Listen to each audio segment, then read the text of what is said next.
अवतार मेहर बाबा की जय. Jai.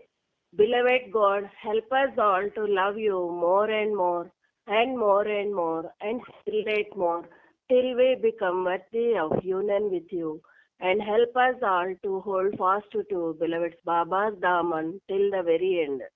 Avatar Meher Baba ki jai.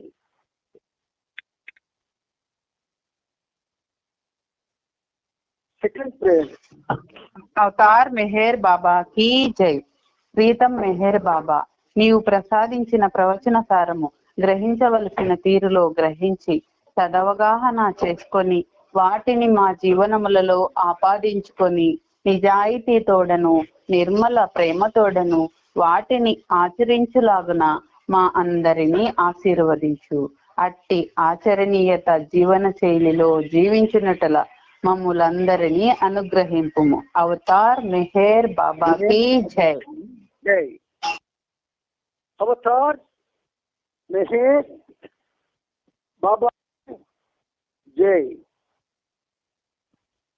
ఈరోజు కూడా మన ప్రియతముడు అతనితో ఆజీవనం సాగించే భాగ్యాన్ని మనకి కలుగజేస్తున్నాడు. ఆయనకి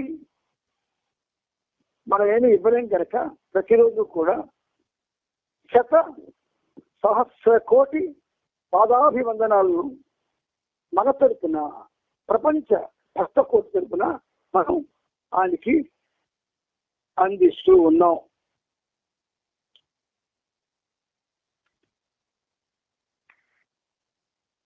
అవతార్ మెహర్ బాబాకి జై.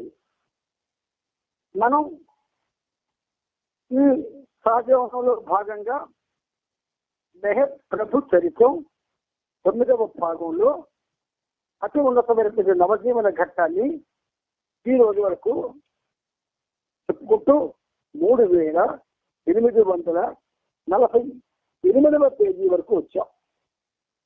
ఇప్పుడు మనకు ముందుకు వెళ్ళడానికి మనం ప్రయత్నం చేద్దాం.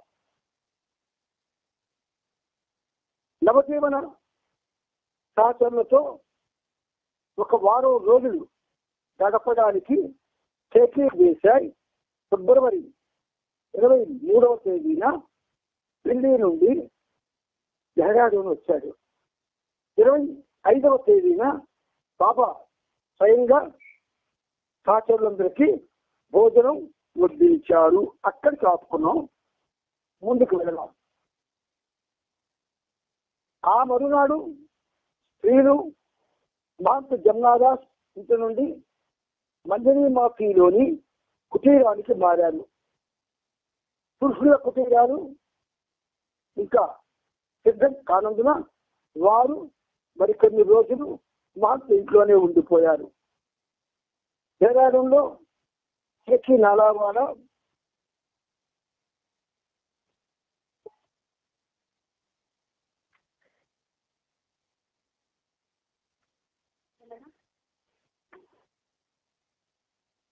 దేహరాదూన్లో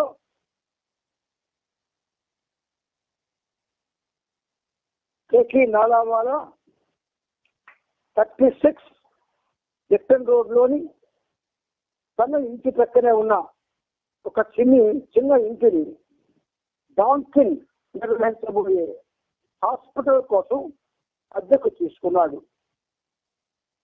ఫిబ్రవరి 28వ తేదీన మధ్యాహ్నం 2:30 గంటలకు జరిగే ఆ హాస్పిటల్ ప్రారంభోత్సవానికి స్త్రీ పురుష సహచరులతో కలిసి బాబా హాజరయ్యారు. మంజరీ మాఫీ నుండి దేహరాదూన్ నుండి సన్నిహిత ప్రేమికులు కూడా వచ్చారు.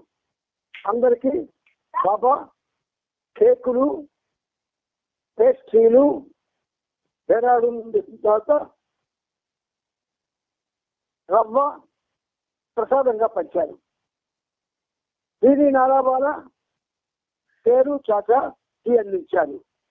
ఈ సందర్భంగా డాక్టర్ ప్రణాళిక 1 దీన్ని అనుసరిస్తూ డాక్టర్గా ప్రాక్టీస్ చేపట్టి నవజీవన శాస్త్రులకు ఆర్థిక సహాయం చేస్తాడు అని బాబా వివరించారు. బాబా సాక్షాత్తు శ్రీమన్నారాయణమూర్తి. అది మనం ఎప్పుడూ జ్ఞాపకొచ్చుకోవాలా.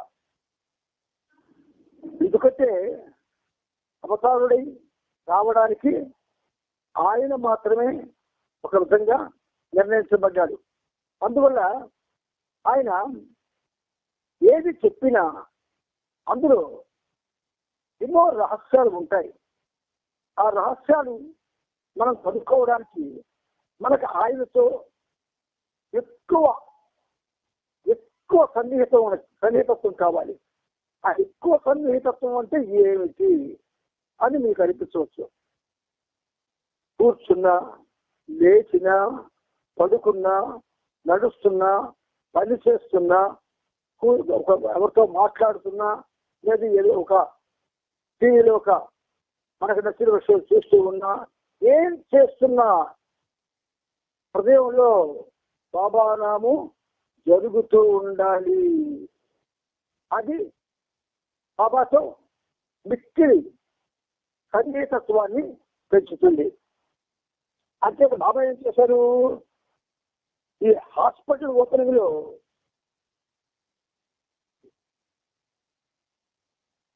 ఆయన ఎవరి కోసమైతే హాస్పిటల్ నిర్ణయించబడిందో దానికి ఏమన్నారు, సహచరులకు ఆర్థిక సహాయం చేస్తాడు అని బాబా వివరించారు. ఆయన మాటలు చాలా చాలా ప్రేమతో ఉంటాయి.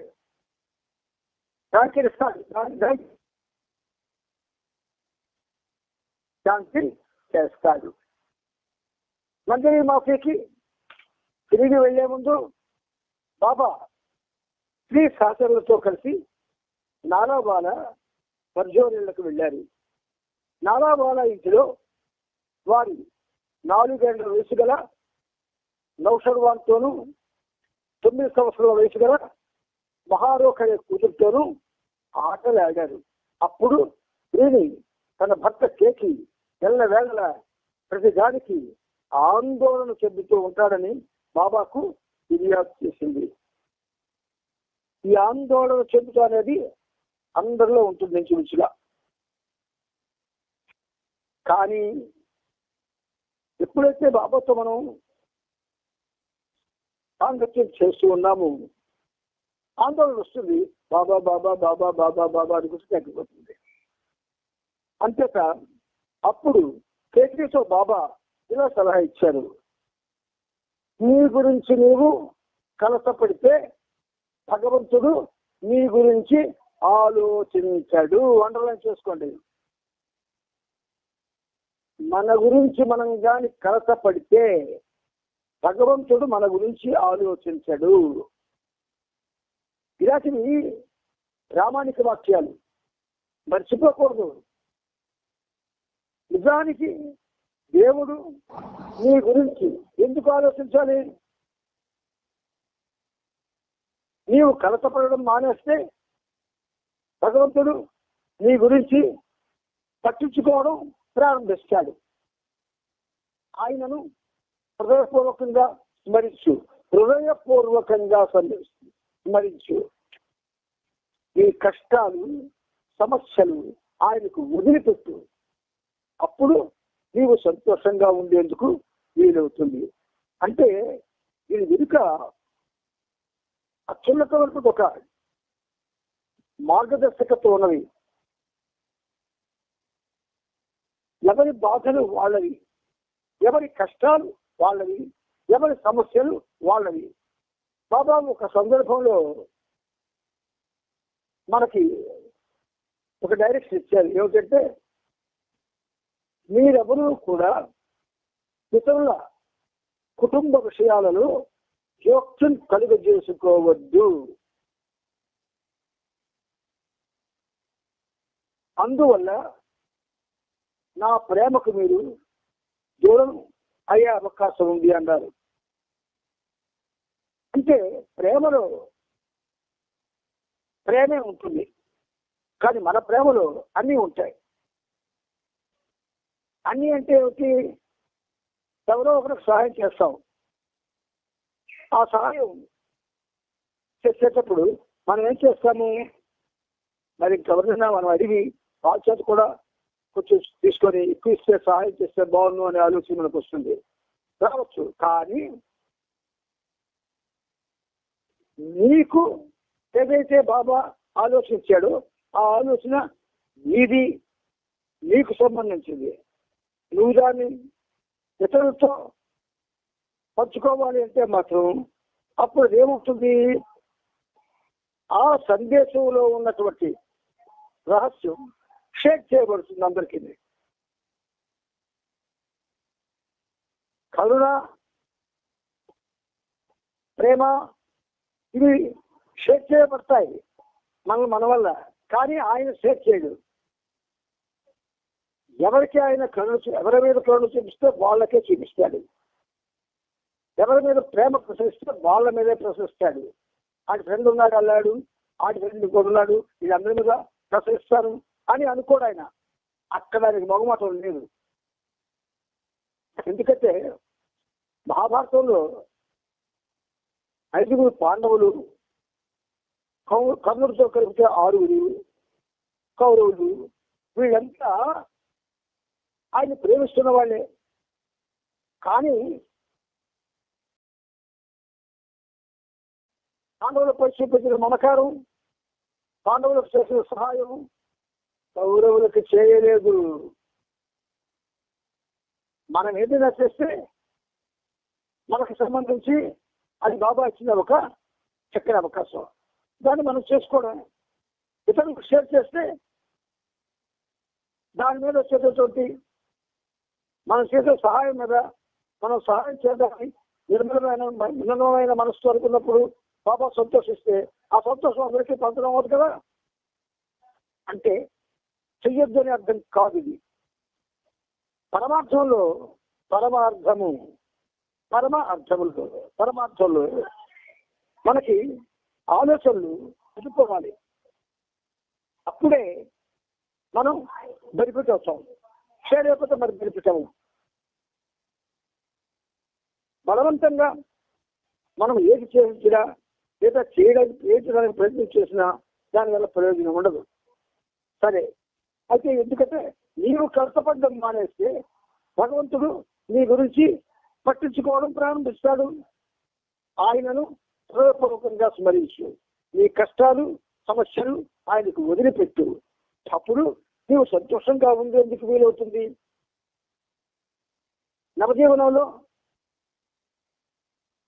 స్త్రీ సహచరులు 4 మెహ్రా, మణి, మెహరు మరియు గోహెర్ లేని ముసుగులో ఉండేవారు. ముఖ్యంగా మెహరాని పురుషులు చూడరాదు.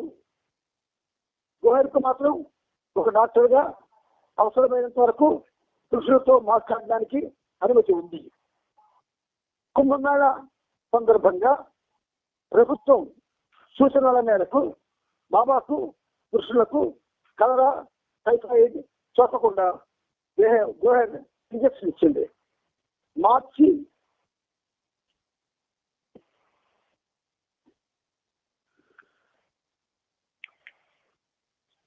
1వ తేదీ బుధవారం మధ్యాహ్నం 1 గంటకు బాబా ఋషికేశ్ నుండి తెప్పించుకున్న 2వ డబ్బాలోని గంగాజలంతో స్నానం చేశారు.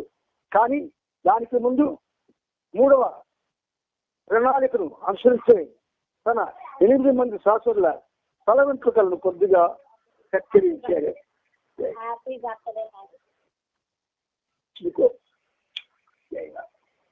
అందుచేత ఆ తరువాత కేకి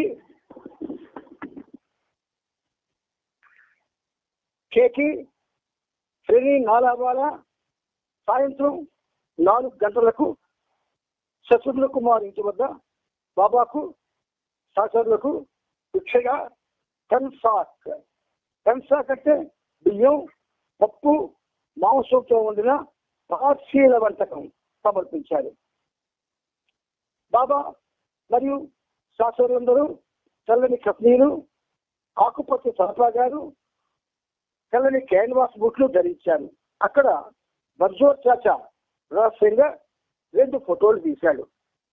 ఆ రోజు సాయంకాలం నీలు, విష్ణు, ఏరిస్, మురళి, అలోబాలపై తీవ్రమైన కోపం వెలిగించాడు. దానికి శిక్షగా ఆయన ఆచరణచే తన చెంపపై దెబ్బలు కొట్టించుకున్నారు. ఈ దెబ్బలు కొట్టించుకోవడంలో మనకి ఒక విధంగా చెప్పాలి అంటే, ఎందుకు బాబా ఇలా చేశారు అని ఒక సందేహం కలగవచ్చు. అంటే భగవంతుడైన తప్పు చేస్తే శిక్షను అనుభవించాలి. మరి అలాంటప్పుడు మానవుల సంగతి ఏమిటి అని మనకి ఒక ఆలోచన ఇచ్చారంటే, అయితే మార్చి 2వ తేదీ ఉదయం 8 గంటలకు నీలు, విష్ణు, కాకాబరియా మంజనీమాత స్థలంలో నిర్మించిన కుటీరంలోనికి మారారు. అంతవరకు అక్కడే ఉన్న కైకోబాద్ తిరిగి వారితో పాటు కలిసి ఉండసాగాడు. కొత్తగా సిమెంట్ చేసిన నేల ఇంకా తడితడిగా ఉంది. శాస్త్రులు దాన్ని వినియోగించడానికి వీలుగా ఆ నేలపై గడ్డి పరిపించమని శత్రుఘ్న కుమార్తో బాబా చెప్పారు. మరుసటి రోజు బాబా మోతీచూర్ బలవస్తున్నందున ఆ రోజు ఆయన 4 శ్రీ శాస్త్రులతో చర్చిస్తూ ఇంటికి సంబంధించిన చిన్న చిన్న సమస్యలను పరిష్కరిస్తూ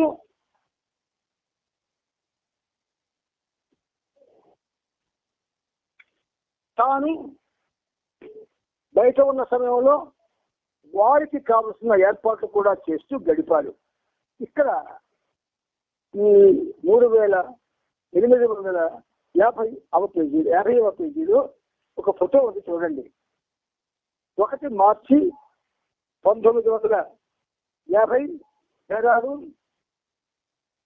మందిని మాఫీలో గల కేసీ నాలావాలా ఇంటి వద్ద భిక్ష స్వీకరిస్తున్న మెహర్ బాబా, మిగిలిన వారు ఎలక్ట్రామిక్స్ని అంటే సూటు టై ధరించిన వ్యక్తి, గొడుగు పట్టుకున్న వ్యక్తి, కాక మరియు బైబిల్ అందులో ఉన్నారు. ఒకసారి ఆ ఫోటోను వీక్షించండి.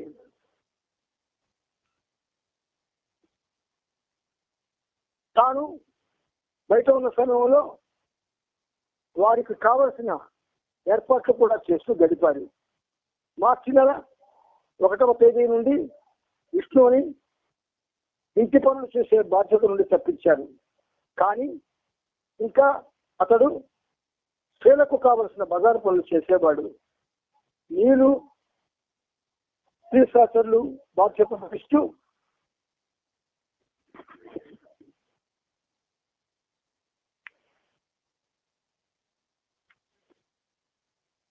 నీళ్ళు విష్ణు కాక కైకోబాదులు వీళ్ళు వంట చేసి పెట్టేవారు. వాళ్ళకి వారి భోజన ఖర్చులు మ్యారేజ్ వద్దనున్న స్త్రీల నుండి చెల్లించే ఏర్పాటు చేశారు. మీరు స్త్రీ శాస్త్రాల బాధ్యత వహిస్తూ దాంతోపాటు దినచర్యను డైరీలో రాయాలి. విష్ణు 5 నిమిషాలు ఆలస్యంగా రావడం వలన ఆ రోజు మధ్యాహ్నం బాబా కోపానికి కారణమయ్యాడు. వెంటనే బాబా తన చెంపపై కొట్టమని విష్ణుని ఆజ్ఞాపించారు. శత్రుఘ్న కుమార్ గుహలేదితే బాబా చెంపపై విష్ణు గట్టిగా కొట్టాడు. భగవంతుని యొక్క ఆ సిద్ధిరాసాలు, చిత్ విలాసాలు అనమాట. సత్ చిత్ అన్న మాటల్లో చిత్ విలాసాలు అంటే ఎల్లప్పుడూ ఉండేవాడి యొక్క విలాసాలు అని అర్థం. గట్టిగా కొట్టాడు విష్ణు. ఆ పక్క పేజీలో అంటే 3851 ఆ పేజీలో విష్ణు పాదాలను చాపుతున్న మెహబాబా, తరువాత వరుసలో నిలిచిన వారు రెండు మరియు ఇతర మండలి సభ్యులు అని మనకి ఒక ఫోటో వేశాడు. ఒకసారి వీక్షించి చూడండి, పుస్తకం పట్టుకున్న వాళ్ళు చూడండి. బాబా ఆ విష్ణు పాదాలని ఎలా తాకుతున్నారు. యథార్థానికి ఆ విధంగా సాక్షాత్తు పరాత్పరుడే అలా చేస్తుండడంలో ఎంత రహస్యంగా మనకే తెలుసు. బాబా అంటున్నారు, మార్చి 3వ తేదీన బాబా 3వ ప్రణాళికను అవలంబించే శాస్త్రులను సమావేశపరిచారు. వాళ్ళంతా కాళ్ళు కడుక్కున్న తరువాత ఆయన వారి పాదాలకు ప్రణమిల్లారు. వారితో బాబా ఇలా చెప్పారు, మీ మనోభావాలను బాధ పెట్టినందుకు నన్ను క్షమించండి. అప్పుడు వాళ్ళతో బాబా చెప్పిన ఇదే మాట మీ అందరితో నేను కూడా పంచుకోవాల్సి వస్తుంది. మీ మనోభావాలను బాధ పెట్టినందుకు నన్ను క్షమించండి. అలాగే మీరు ఏమైనా తప్పులు చేసి ఉంటే నేను మిమ్మల్ని క్షమిస్తున్నాను. 1949 అక్టోబర్ 16, 1950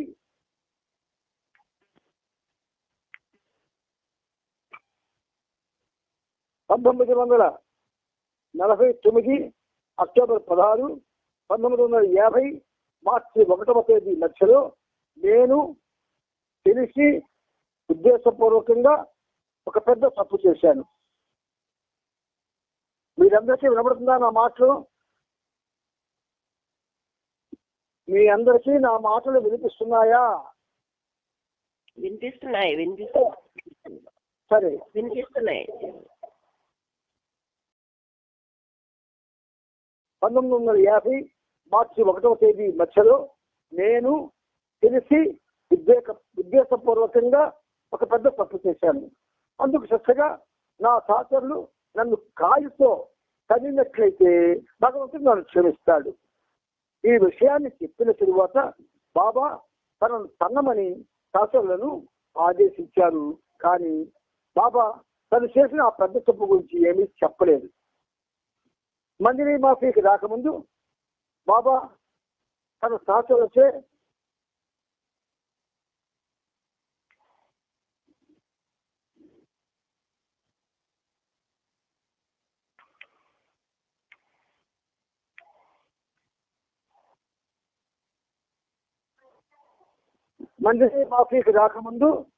బాబా తన సహచరులచే ఏదో ఒక కారణం మేరకు చెంపపై కుట్టించుకున్నారు, చెవులు వెలిపెట్టించుకున్నారు, ఇప్పుడు కాలితో తరలించుకున్నారు. ఈ విధంగా ఒక భక్తునిగా తన పాత్రను చక్కగా నిర్వహిస్తూ నమ్మకలోని పాఠాన్ని తన వారికి నేర్పుతున్నారు.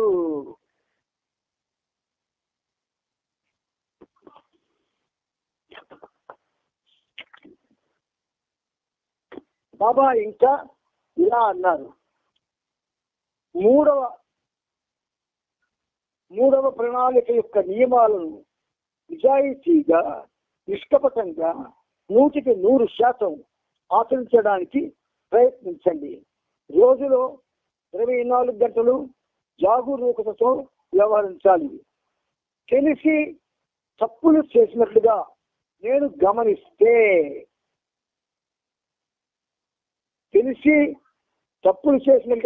గమనిస్తే నిరోధించను, సరిదిద్దను. రాబోయే 2-3 నెలల వరకు వాటిని గురించి మీ దృష్టికి తీసుకురాను. ఎందుకంటే ఆ సమయంలో మనం సెలవులో ఉంటాము.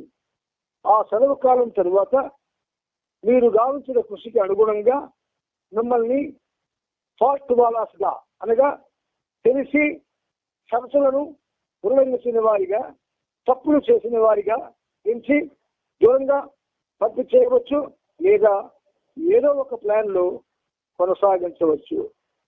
అప్పటి వాళ్ళకి నాడు బాబా యొక్క మినహాయింపులా ఉంది. కానీ ఇప్పుడు తెలిసి గాని తప్పులు చేస్తే ఖచ్చితంగా శిక్ష అనుభవించాల్సిందే. బాబా ఎక్కడా కూడా సహించడు, దాన్ని సాదాసీదాగా భావించడు. తెలిసి తప్పులు చేయకూడదు. తెలియక జరిగింది, ఆయన ప్రేమమయుడు కనుక క్షమిస్తాడు, అందులో భయపడవలసిన అవసరం లేదు.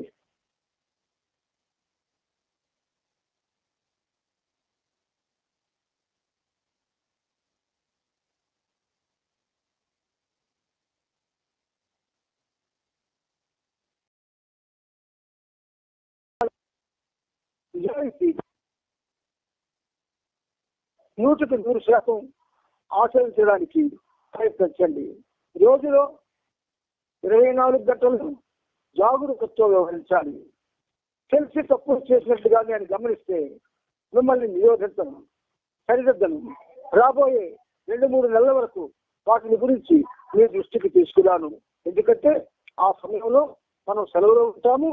ఆ సెలవు కాలం తర్వాత మీరు కావాల్సిన దృష్టికి అనుగుణంగా మిమ్మల్ని ఫాల్ట్ వాలాస్ గా అనగా తెలిసి షరతులను ఉల్లంఘించిన వారిగా, తప్పులు చేసిన వారిగా ఎంచి దూరంగా పంపించి వేయవచ్చు, లేదా ఒక ప్లాన్ లో కొనసాగించవచ్చు. అట్టి నిర్ణయం ద్వారా నేను చేసిన ప్రమాణాలకు, షరతులకు రాజీపడి ఈ సెలవు కాలంలో వాటిని ఉల్లంఘించినట్లు అవదు. 100% పాటించి తీరవలసిన నియమాలతో ఆ సమయానికి ఎలాంటి సంబంధం ఉండదు. 3వ ప్రణాళికను అనుసరించే వారి యొక్క నిజాయితీకి, అప్రమత్తత, వ్యక్తిగత ప్రయత్నాలకు మాత్రమే అది సంబంధించి ఉంటుంది. మార్చి నెల 3వ తేదీ మధ్యాహ్నం 1:30 అలోబా, బైజుల్, ఏవిచ్, ఉస్తాద్జీ, మురళి, పెండు, కేసీ దేశాయ్, కేసీ నాలాబాలా సహాయకుడిగా పనిచేస్తున్న సత్యపాల్ వెంకటరాజా బాబా మందిని మాకు నుండి మోతీచూర్కు బయలుదేరారు.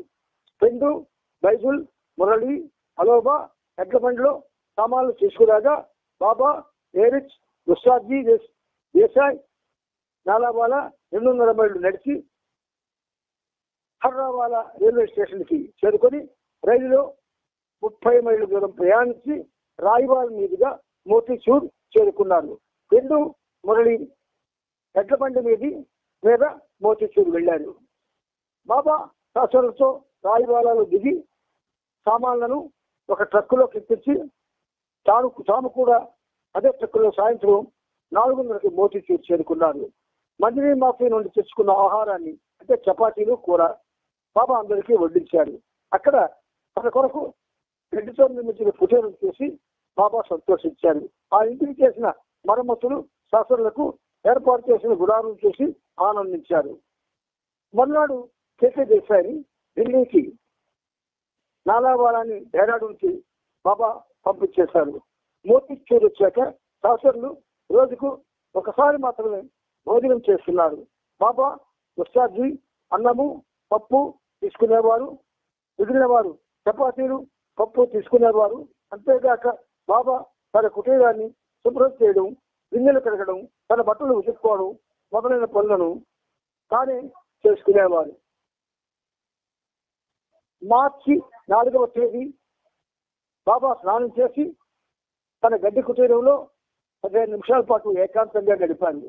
ఆ తరువాత శాసనలను పిలిచి తాను ఇంతకు ముందు చేసిన వాగ్దానాన్ని, తాను విధించిన నవదీన షరతులను మరోసారి ధృవీకరిస్తూ తెలిపారు. గంగా నదీ తీరాన గల అతి పవిత్రమైన హరిద్వార్ ప్రదేశంలో గత అనేక సంవత్సరాలుగా కుంభమేళా ఉత్సవం జరుగుతోంది. కావున ఆ చుట్టుప్రక్కల ప్రాంతాల్లో ప్రసిద్ధి చెందిన ఆశ్రమ వాటికల గురించి, కుంభమేళా సమయంలో సాధు సన్యాసులు వచ్చి అక్కడ నివసించే ఆశ్రమాల గురించి, మునుల ఆశ్రయం పొందే ప్రదేశాల గురించి క్షుణ్ణంగా పరిశీలించి పూర్తి సమాచారం సేకరించమని ఆదేశించారు. మార్చి 9వ తేదీ మధ్యాహ్నం 1 గంటకు బాబా వేరెస్, పెండు, బైబిల్ ఉస్తాద్తో పాటు బస్సులో ఋషికేశ్ బయలుదేరారు. ఆ హిమాలయ లోయ ప్రాంతంలో బాబా అనేక మంది సాధు సన్యాసులతోనూ మహాత్ములతోనూ సాంగత్యం చేశారు. కైలాష్ ఆశ్రమం, మంగళ్ ఆశ్రమాలకు వెళ్లి అక్కడ తపోధనులకు ప్రణామాలు అర్పించారు. కొంతమంది పాదాలపై తన శిరస్సును ఇచ్చారు, కొందరి పాదాలను తన చేతులతో స్పృశించారు. నవజీవనం ఆరంభించక ముందు మండలి వారికి కనబడకుండా బాబా అటువంటి ప్రణామములను ఏకాంతంలో జరిపేవారు. కానీ నవజీవన సమయంలో ఇదే కార్యక్రమాన్ని తన శాస్త్రుల సమక్షంలో నిర్వహిస్తున్నారు. దీని గురించి బాబా నవజీవనంలో నేను సాధు సన్యాసులకు భక్తులకు ప్రణమిల్లడం అన్నది ఇంతకు ముందు వస్తు కార్యక్రమంలో నేను చేసిన కార్యక్రమానికి పూర్తిగా భిన్నమైనది. మొదటి రోజు సందర్శనలో బాబా అక్కడి ఆశ్రమాలు, కుటీరాలు, కొండ గుహలకు మారు వేషంలో వెళ్లారు. మొత్తం 91 మంది సాధకులను, సన్యాసులను, మునులను, మహాత్ములను కలిశారు. ఆ సమయంలో బాబా తనెవరూ గుర్తించలేని విధంగా వస్త్రధారణ చేసుకున్నారు.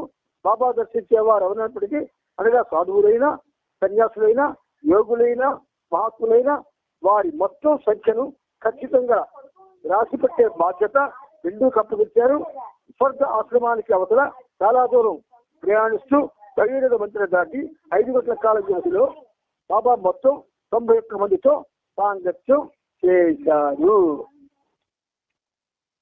బాబా మనకిచ్చిన ఈ సదవకాశాన్ని మనం జాగ్రత్తగా వాడుకుంటున్నాం.